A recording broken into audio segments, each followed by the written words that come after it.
Guys, selamat datang di Vera Channel. Jadi sesuai dengan judul aku, hati-hati operasi hidung di Indonesia.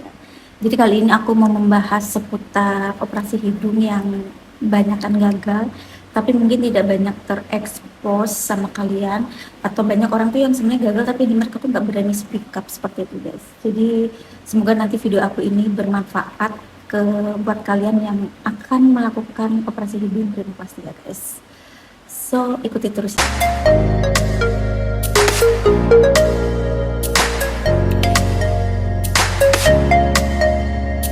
Jadi guys, selama 1 tahun terakhir, aku tuh sudah mencari berbagai klinik bedah plastik untuk melakukan operasi revisi hidung aku ya guys. Tapi sampai detik ini aku belum menemukan klinik yang sesuai atau yang sesuai dengan keinginan aku gitu guys.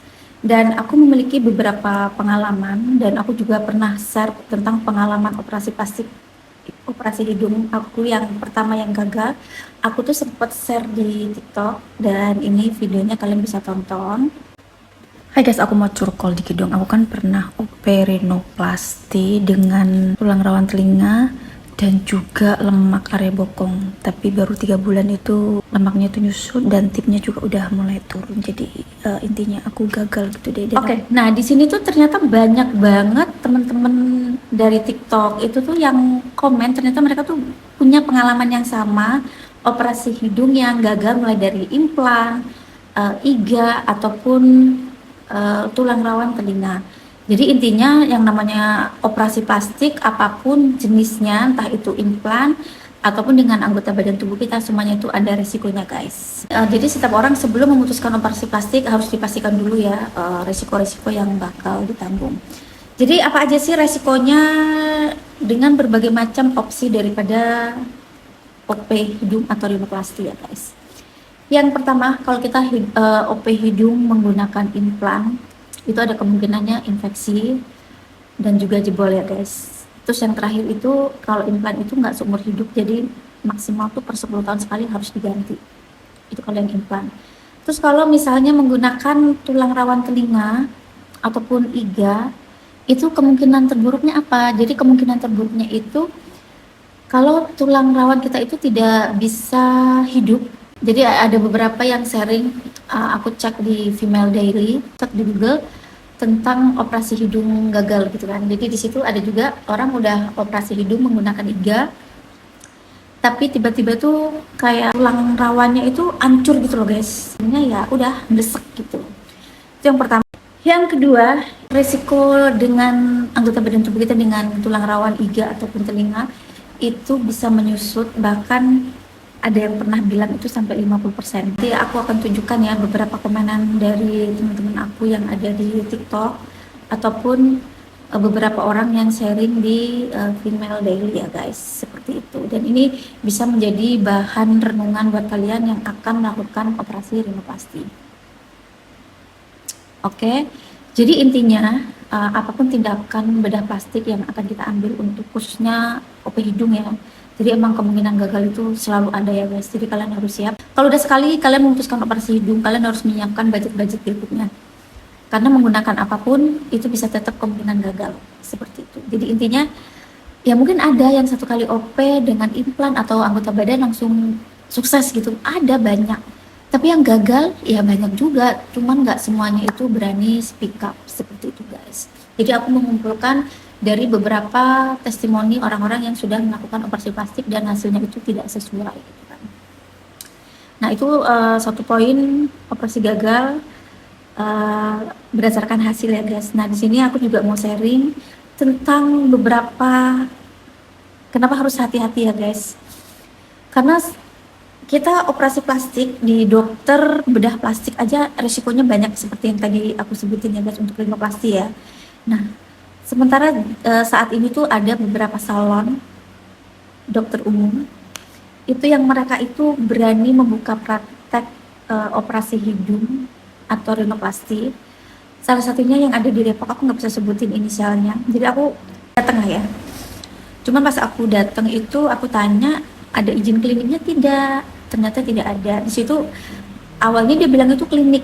Terus aku datang ternyata itu bukan klinik tapi salon. Terus yang kedua, Aku tanya dokternya, ada SIP-nya tidak?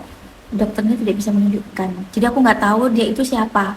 Apakah beneran dokter atau tenaga medis lainnya yang tidak punya kapasitas di situ, seperti itu guys. Dan tapi waktu aku tanya, mbaknya ini dokter apa? Dia sih bilangnya dokter bedah umum. Cuman karena dia nggak bisa nunjukin SIP-nya, ya aku ragu. Jadi aku memutuskan untuk balik. Aku nggak jadi melakukan operasi rinoplasti di sana. Seperti itu guys, karena sangat-sangat meragukan. Dan setelah aku cari informasinya, ternyata banyak banget kasus kegagalan di salon. Di sana sih rata-rata pakai implan ya. Dan ya hasilnya tuh banyak yang bermasalah. Jadi kalau misalnya dari 100, ya mungkin bisa lebih dari 50% lah ya, cuman nggak ada yang berani speak up gitu kan. Ya mungkin karena tahu juga ternyata itu bukan bukan klinik tapi salon, ya saya nggak tahu juga gitu guys. Jadi kalian harus benar-benar berhati-hati untuk memutuskan kemana kalian akan melakukan operasi plastik ya. Dan satu hal lagi, aku dapat informasi dari beberapa seringan orang yang sudah melakukan bedah plastik yang sudah berkali-kali gagal di Indonesia. Ada yang 3 kali gagal, akhirnya ada operasi di luar negeri. Dan kesimpulannya itu katanya ya dokter di Indonesia itu, dokter bedah plastiknya itu kalau urusan hidung, operasi hidung tuh banyak bermasalah. Apakah aku akan melakukan operasi plastik rinoplasti selanjutnya? Keinginan masih ada guys, cuman ya buat apa aku buru-buru melakukan operasi rinoplasti kalau akhirnya harus gagal, akhirnya harus dibuang juga. Jadi ya udah, untuk sementara sih aku menerima keadaan aku dengan ikhlas dan tidak komplain ataupun apapun, karena aku tahu resikonya. Seperti itu ya guys. Jadi buat kalian, kalau misalnya kalian mau melakukan operasi rinoplasti, pastikan dulu itu klinik ada izin operasionalnya, dan itu emang klinik bedah plastik. Ataupun kalau klinik umum ya dia ada unit daripada bedah plastiknya gitu guys. Jadi bukan dokter umum yang melaksanakan, jadi harus benar-benar dokter bedah plastik untuk meminimalkan risiko, karena di bedah plastik pun masih ada risiko, apalagi kalau itu dikerjakan oleh dokter umum atau bahkan orang awam. Seperti itu ya guys. Jadi hati-hati, karena hidung itu kalau udah rusak benerinnya itu susah ya. Kalau misalnya kita dengan anggota badan kita gagal, ya paling kempes, kayak aku doang kayak gini kan kempes, ya udahlah, nggak sampai membusuk. Seperti itu guys. Yes, jadi aku mau cerita lanjut lagi ya soal seputar operasi rinoplasti. Jadi jujur selama 1 tahun terakhir ini tuh aku sudah melakukan konsultasi online ke beberapa klinik bedah plastik yang ada di Indonesia maupun di luar negeri, kayak di Thailand dan di Korea. Aku udah sempet nanya-nanya. Jadi kalau di Indonesia itu, jadi intinya gini, semua dokter itu tidak bisa menggaransi hasilnya tuh 100% tidak akan infeksi atau apa ya. Tapi perbandingannya gini, kalau di luar negeri itu kalau misalnya ada kegagalan itu under 10%, tapi kalau di Indonesia itu bisa 50% seperti itu guys ya. Jadi 50-50. Kalau di Indonesia itu kayaknya untung-untungan sih, kalau misalnya kita lagi untung dapat dokternya bagus, terus kita untung nggak infeksi, ya alhamdulillah gitu. Tapi ya setidaknya kalau kita melakukan operasi rinoplasti memang harus dipersiapkan beberapa kondisi atau kemungkinan kalau misalnya kita gagal.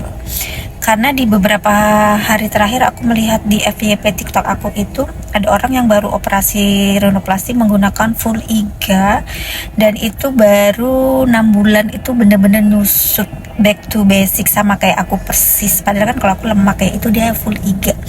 Jadi kenapa sih full iga itu bisa menyusut?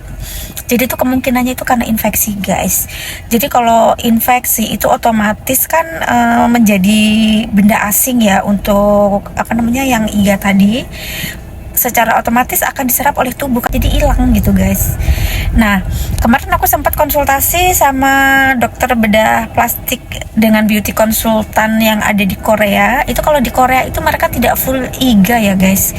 Jadi mereka itu menggunakan bagian depannya, bagian tipnya itu mereka menggunakan iga, tapi kalau untuk batangnya tuh mereka menggunakan implan atau Gore-Tex ya. Sekarang tuh yang lagi ngehit itu mereka bisa pakai Gore-Tex, itu dia di atasnya implan ya untuk kualitasnya, dan katanya sih emang lebih mahal dibanding menggunakan implan, tapi dia lebih aman gitu guys. Dan untuk biayanya itu kalau di Korea ya itu sekitar 100 sampai 300 juta tergantung klinik dan dokternya ya guys. Nah kalau di Thailand itu biayanya juga sama ya guys, 70 juta itu kalau kita menggunakan tulang telinga. Tapi kalau misalnya menggunakan full iga sama Gortek itu mulai 150 sampai 300 juta guys. Wow, mahal sekali ya guys. Ternyata untuk mempercantik diri itu emang gak main-main ya biayanya. Nah, bagaimana untuk operasi rinoplasti dengan full iga di Indonesia? Itu biayanya sekitar 70 sampai 120 juta dan kemungkinan gagalnya itu lebih besar guys kalau di Indonesia itu guys. Jadi gagalnya itu macam-macam ya guys, bisa karena infeksi yang menyebabkan tulang rawanya itu nyusut ataupun roboh, itu ternyata karena infeksi. Aku baru tahu kemarin pas aku konsultasi dengan beauty konsultan yang ada di Korea guys. Jadi itu penyebab utamanya ya guys. Dan kalau untuk sebenarnya kan kalau di Korea itu sudah tidak menggunakan implan L ya. Sebenarnya kan implan L itu sudah dilarang ya, tapi di Indonesia itu masih banyak yang menggunakan implan L. Dan itu resikonya tuh mungkin 70% kali ya risiko gagalnya itu ya. Tapi ya tergantung balik lagi ke kondisi fisik masing-masing. Kalau misalnya dia fisiknya bisa menerima ya mungkin gak ada masalah. Tapi kalau fisiknya tidak bisa menerima ya kemungkinan besarnya itu infeksi guys. Selain infeksi bisa jebol dan juga nggak permanen hasilnya seperti itu guys, karena per 10 tahun harus diganti. Dan kalian di sini juga bisa menentukan hasil daripada operasi kalian itu berdasarkan negaranya ya. Kalau di Indonesia itu, kalau menurut aku ya, hasil rinoplasti itu untung-untungan, bisa bagus bisa enggak, bisa gagal bisa enggak. Terus kalau di Thailand itu kalau kalian mau yang hidungnya tuh lancip tinggi paripurna itu ke Thailand referensinya. Kalau di Korea itu lebih cenderung ke natural, jadi nggak terlalu mancung banget gitu guys, jadi kayak orang nggak OP gitu loh guys jatuhnya tuh. Tapi kan kalau orang misalnya sukanya yang tinggi ya mereka bisa ke Thailand. Terus kalau kalian mau yang button nose itu kalian bisa ke Turki ya. Tapi kalau Turki aku belum tahu informasinya sama sekali karena aku belum dapet beauty konsultannya untuk masalah biaya dan hasilnya seperti apa guys, seperti itu. Kayaknya biayanya sih nggak terlalu mahal ya dibanding Korea ataupun Thailand. Tapi untuk hasilnya aku juga belum tahu karena aku belum konsultasi sama sekali dengan pihak sananya guys. Oke guys, semoga sharing aku ini bermanfaat buat kalian yang mau melakukan operasi rinoplasti. Jadi kalian harus perhatikan dulu efek samping, dampak-dampaknya seperti apa. Kalau misalnya kalian nggak mau coba-coba, mau langsung hasilnya bagus ya kalian bisa langsung ke Korea. Seperti itu guys ya. Tapi kalau kalian mau coba-coba di Indonesia dengan sistem gambling ya silahkan. Tapi kalau misalnya kalian gagal, itu biaya revisinya lebih mahal guys, mau di Indo maupun di luar.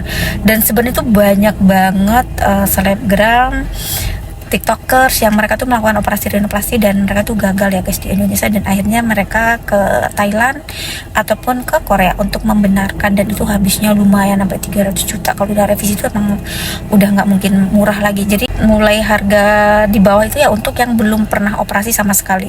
Jadi up to-nya itu sampai 300 juta itu kalau di luar negeri itu ya karena revisi gitu. Kalau revisi apalagi kalau udah 2 kali 3 kali, nah itu kan kerusakannya lebih parah guys. Seperti itu guys. Oke guys, semoga informasi dari aku ini bermanfaat dan kalian juga bisa searching di Female Daily. Kalian cari informasi sebanyak mungkin sebelum kalian memutuskan memilih dokter, memilih klinik, dan memilih operasi di dalam negeri ataupun di luar negeri. Kalian pertimbangkan risiko-risikonya ya guys. Oke guys, terima kasih buat kalian yang sudah ngikutin aku dari awal sampai akhir. Jangan lupa di like, komen, dan subscribe, dan see you in video guys. Bye bye.